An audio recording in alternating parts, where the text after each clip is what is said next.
Hello అండి, నేను సడన్గా వీడియో పెట్టడానికి ఒక కారణం ఉంది. హీరో రాజ్ తరుణ్ లావణ్య ఎపిసోడ్ మళ్ళీ తెరపైకి వచ్చింది. ఇన్ని రోజులు సైలెంట్ గా ఉన్న హీరో రాజ్ తరుణ్ ఎపిసోడ్ మళ్ళీ ఒక్కసారిగా తెరపైకి వచ్చేసింది.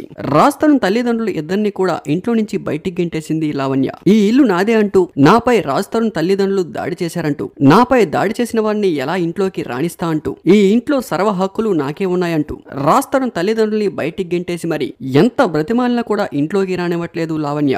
రాజ్ తరుణ్ తల్లిదండ్రులు రౌడీలతో తనపై దాడి చేయించారంటూ దాదాపు గత ఏడాది మొదలైన ఈ వివాదం ఇప్పటికి కూడా కొనసాగుతూ ఉంది. రీసెంట్ గా కొన్ని రోజులు సైలెంట్ అయినా కూడా మళ్ళీ ఒక్కసారిగా తెరపైకి వచ్చేసింది. ఇప్పుడు సోషల్ మీడియాలో ఇదే హాట్ టాపిక్. గతంలోనే వీరిపై ఒకరిపై ఒకరు ఆరోపణలు కూడా చేసుకున్నారు, ఒకరిపై ఒకరు కేసులు కూడా పెట్టుకున్నారు. ఇటీవల కాలంలో రాజ్ తరుణ్ పై పెట్టిన కేసులన్నీ కూడా వెనక్కి తీసుకున్నట్లు లావణ్య తెలిపారు. కానీ అంతలోనే ఊహించని ట్విస్ట్ ఇచ్చారు లావణ్య.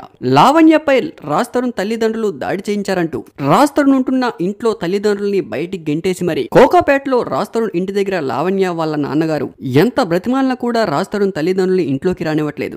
ఇంతవరకు మీడియా ముందుకు రాకుండా ఉన్న లావణ్య నాన్నగారు రీసెంట్ గా మీడియా ముందుకు వచ్చి గందరగోళం చేస్తూ ఉన్నారు. ఈ ఇంట్లో నా కూతురు కోట్ల రూపాయలు పెట్టుబడి పెట్టారని, ఈ ఇంట్లో నా కూతురికి సర్వ హక్కులు ఉన్నాయంటూ, అందుకే రాజ్ తరుణ్ వాళ్ళ అమ్మానాన్ని బయటికి గెంటేశామంటూ పకడ్బందీగా చెప్పేస్తూ ఉన్నారు. మరోపక్క శేఖర్ భాష మాట్లాడుతూ రాజ్ తరుణ్ ఉంటున్న ఇల్లు తన సొంత ఇల్లని, తన సొంత ఇంట్లో ఉన్న తల్లిదండ్రుల్ని ఎలా బయటికి గెంటేస్తారంటూ మీడియా ముందు చాలా గట్టిగా మాట్లాడుతూ ఉన్నారు. ఇంతలోనే రాజ్ తరుణ్ తల్లిదండ్రుల సమక్షంలో లావణ్య నాన్నగారికి శేఖర్ భాషకి భారీ వాగ్వాదం జరిగింది. లావణ్య నాన్నగారిపై నువ్వు ఎన్ని దారుణాలు చేసావో తెలుసులే అంటూ శేఖర్ భాష గట్టిగా మాట్లాడుతూ ఉన్నారు. వాళ్ళు మేము చూసుకుంటాం, మధ్యలో నీకేంట్రా సంబంధం అంటూ, వీళ్ళకి సపోర్ట్ చేయడానికి ఎన్ని లక్షలు తీసుకున్నావురా నువ్వు అంటూ లావణ్య నాన్నగారు గట్టిగా రియాక్ట్ అవుతూ ఉన్నారు శేఖర్ భాషపై. మరి రాజ్ తరుణ్ ఎక్కడ ఉన్నాడంటే షూటింగ్ లో ఉన్నాడంటూ చెప్పుకుంటూ వస్తున్నారు రాజ్ తరుణ్ తల్లిదండ్రులు. దాదాపు ఏడాది ముందు మొదలైన ఈ గొడవ మళ్ళీ తెరపైకి రావడం అందరినీ ఆశ్చర్యాన్ని కలిగిస్తూ ఉంది.